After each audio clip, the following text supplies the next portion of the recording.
Good morning. এখন আছি আমরা লাচেনে। আর লাচেনে আমাদের কালকে এসছি, এতটা বরফ দেখিনি, কিন্তু আজকে দেখো সামনে জানালা খুলছি, এই দেখো বরফ দেখতে পেয়েছো, এই সামনে পুরো বরফ পড়েছে। এই দেখো এগুলো সব বরফ, দেখো সামনের পাহাড়েই বরফ। কালকে ছিল ওই দূরের পাহাড়টাই বরফ ছিল, কিন্তু অল্প ছিল। কালকে রাতে প্রচুর পরিমাণে বৃষ্টি হয়েছে, চারিদিকে বরফ পড়েছে। এই দেখো, আশা করি রাস্তায় আর কিছুটা গেলেই বরফ পাবো। এই দেখো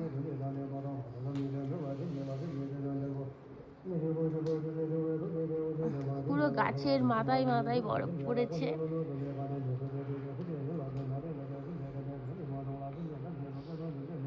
তো এখন আমরা বেরিয়ে পড়েছি লাচেনে ঘোরার উদ্দেশ্যে। আর আমরা আজকে যাব গুরুদম্বার লেক।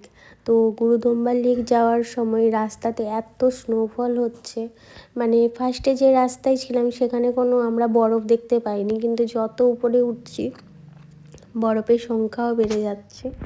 আর অনেক কাছ থেকে ফার্স্ট টাইম বরফ দেখার অভিজ্ঞতা, মানে কি বলবো, কালকে এত বমি করতে করতে এসেছি, আজকে কিন্তু আমার একটুও বমি হয়নি, কারণ এই বরফ দেখে সব কিছু ভুলে গেছি।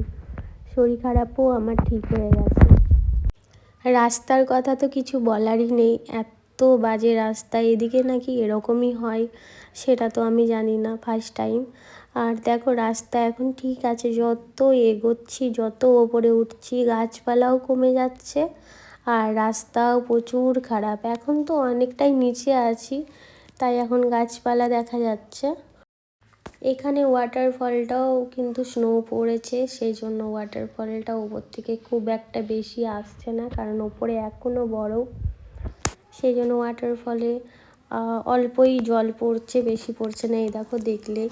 আর দেখো রাস্তা কি বিভৎস রাস্তা, মানে একটু অসাবধানভাবে গাড়ি চালালে মানে নিচে একদম পড়ে যাবে। এখানকার ড্রাইভাররা খুব ভালোই গাড়ি চালায়, না হলে এরকম রাস্তায় গাড়ি চালানো মানে খুবই কঠিন একটা কাজ। এতক্ষণ ধরে ভাবছিলাম কখন রাস্তায় বরফ পাবো, আর দেখো ফাইনালি এই রাস্তাতে আমরা বরফ পেয়ে গেছি, রাস্তার ধারে। ওই দেখো, ভাবলাম একটু নামবো, কিন্তু বললো যে এর থেকে ওপরে বেশি আছে, এখন নেমে কোনো লাভ নেই, ওপরে যত তাড়াতাড়ি যাব ততই ভালো, কারণ এখানে কখন বৃষ্টি হবে কখন কি হবে বলা যায় না, আর বৃষ্টি হলে তো ধস তো নামবে। এই ছোট্ট ছোট গাছগুলোতেই এত উপরে যে স্নোগুলো পড়েছে, এগুলো দেখেই মানে মনে এত আনন্দ। এই এক ফোঁটাও বমি হয়নি আমার, এক ফোঁটাও শরীর খারাপ হয়নি। আর এত ঠান্ডা হাওয়া দিচ্ছে, যত উপরে যাচ্ছি ঠান্ডাটাও একটু বাড়ছে। আস্তে আস্তে দেখো আমরা অনেকটা উপরে উঠে গেছি, আর এখানকার ভিউ তো তোমরা দেখতেই পাচ্ছ, কি বিভৎস একটা ভিউ, মানে এত পরিমাণ সুন্দর লাগছে কি বলবো। পুরো গাছের কোনো পাতাই বোঝা যাচ্ছে না, সব সাদা বরফে যেন ঢেকে গেছে। আর পাহাড়টা দেখো, জাস্ট কি বলবো। আর মেঘগুলো দেখো, ওপরে তখন বৃষ্টি হচ্ছিল, কারণ আমরা যখন যাচ্ছিলাম অনেক গাড়ি ব্যাক করছিল, তো সেই গাড়ির মধ্যে দেখছি গাড়ির মাথায় স্নো, মানে ওপরে স্নোফল হচ্ছে বা হয়েছিল। পাহাড়ের হচ্ছে এক অবিশ্বাস্য এই ঘটনা। দেখো এইদিকে পুরো অন্ধকার হয়ে আছে, আর ওই পাহাড়ের মাথায় দেখো পুরো রোদ। মানে এখানকার আবহাওয়া এক এক দিকে এক এক রকম, যেখানে মেঘ তো মেঘ, যেখানে বৃষ্টি, কোথাও আবার রোদ। আর এই সুন্দর ভিউ নিতে নিতে আমি জানালার কাচ খুলে যাচ্ছিলাম, মানে কি বলবো, নিজেকে আর থামাতে পারছিলাম না। এত সুন্দর একটা পরিবেশ, দূষণ মুক্ত পরিবেশ, কোনো মানে চারিদিকে যে আবর্জনা থাকে আর থেকে কোনো কিছু নেই, এত সুন্দর একটা পরিবেশ, এত সুন্দর ভিউ, সত্যি না গেলে অনেকটাই মিস করতাম। গাড়িতে যেতে যেতে এত আনন্দের মধ্যেও যেন একটু ভয় কাজ করছিল। এত সুন্দর চারিদিক সাদা বরফে ঢাকা দেখে তো এত আনন্দ হচ্ছিল, কিন্তু তার মধ্যেও যেন একটা ভয় আমার কাজ করছিল। ওই যে রিলসে দেখি না, সবার শ্বাসকষ্ট হচ্ছে গুরুদম্বার লেক গিয়ে, 0 পয়েন্ট গিয়ে, সেই মনের মধ্যে ভয়গুলো যেন রয়েই গেছে। সাথে কর্পূর আর অক্সিজেন তো আমি নিয়েই নিয়েছি, তো এখন যাব কি যাব না গুরুদম্বার লেক, সেটাই হচ্ছে কথা। আমাকে দাও। এই দেখো বরফে চলে এসেছি, জীবনে ফার্স্ট। এই যে বরফ ছুটছি আর চারিদিকটা দেখো বরফে ভর্তি।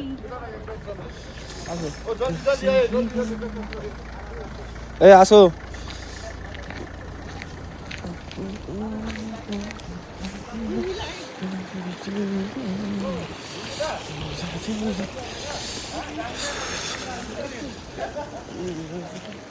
ওই দিকের গেটটা বন্ধ করো।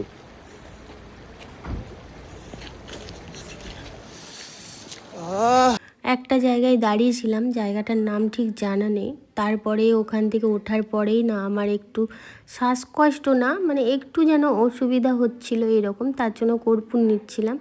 আর ভাবলাম যে থাক, আমি আর যাব না গুরুদম্বার লেক, আর্মি ক্যাম্পেই আমি থেকে যাব। আর এখানে দেখতেই পাচ্ছ একটুও গাছ নেই, পুরো রাস্তা যেন বরফে ঢাকা পাহাড়। তার জন্য একটা টেনশন আমার মধ্যে কাজ করছিল যে আমি যেতে পারবো, আমার যদি কিছু হয় কি হবে না হবে, এই সকল ভাবনা চিন্তাই শুধু মনে আসছিল।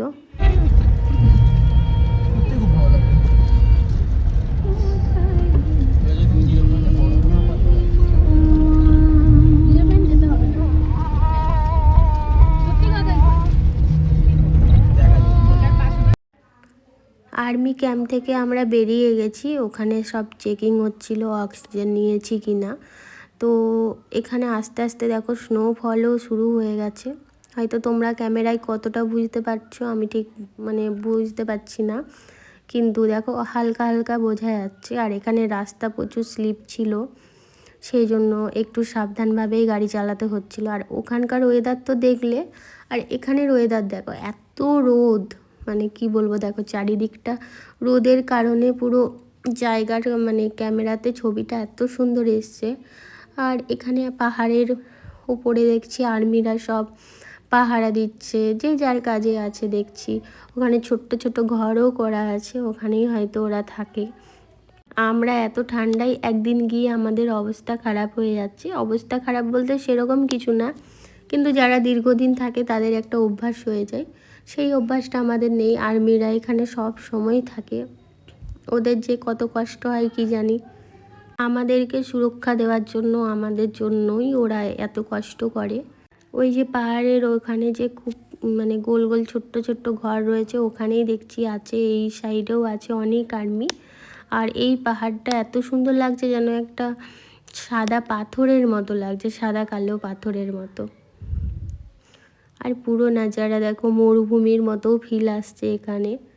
আমরা 17,500 ফুট উপরে উঠে গেছি, এখানে কোনো গাছপালা নেই। আর গুরুদম্বার লেক না সবসময় খোলা থাকে না, আমাদের ভাগ্যটা বেশ ভালোই ছিল, আমরা তার জন্য দেখতে পেয়েছি।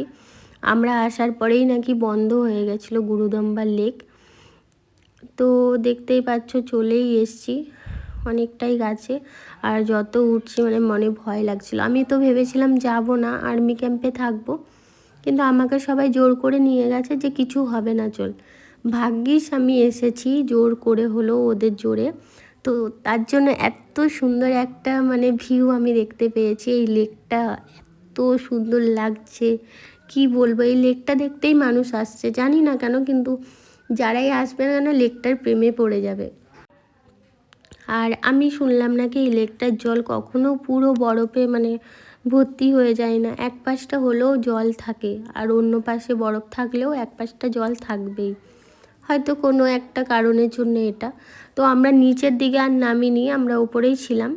এই যে বাচ্চাটা আমাদের সাথে এসছে, পুলিশরাও বারণ করছিল, কিন্তু সবাই জোর করেই নিয়ে এসেছি, তার কোনো প্রবলেমই হয়নি। আর এখানে অনেকে ভিউজ কামানোর জন্য বলে অনেক শ্বাসকষ্ট হচ্ছে, এই হচ্ছে, কিন্তু আমাদের সত্যিই কিছু হয়নি।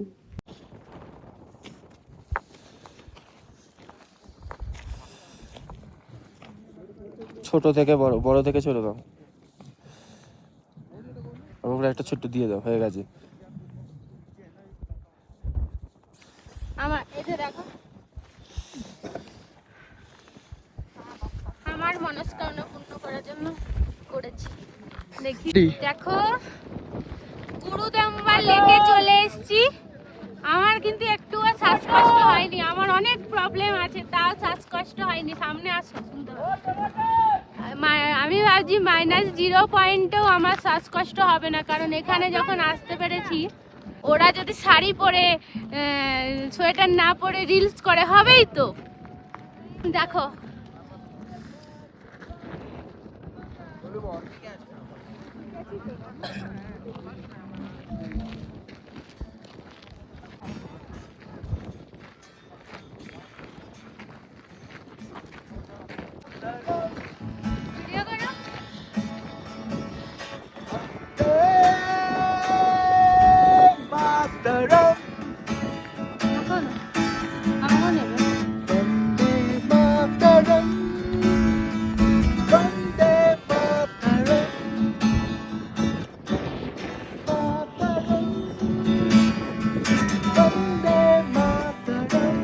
Last time.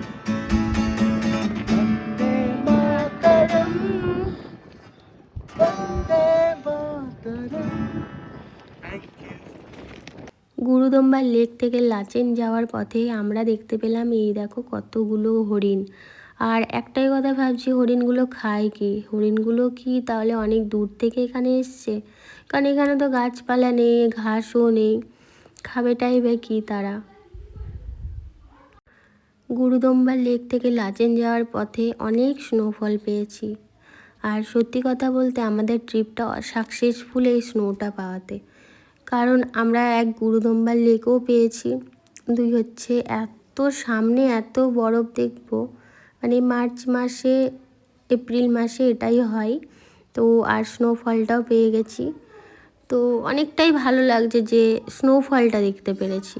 বরফ তো না হলে 0 পয়েন্ট যেটা দেখবো বরফ হয়তো একটু বেশি পরিমাণ দেখবো, এখানে কম, কিন্তু স্নোফলটা তো দেখতে পারবো না। তো সেটা দেখেছি বলে অনেকটাই খুশিতে আছি।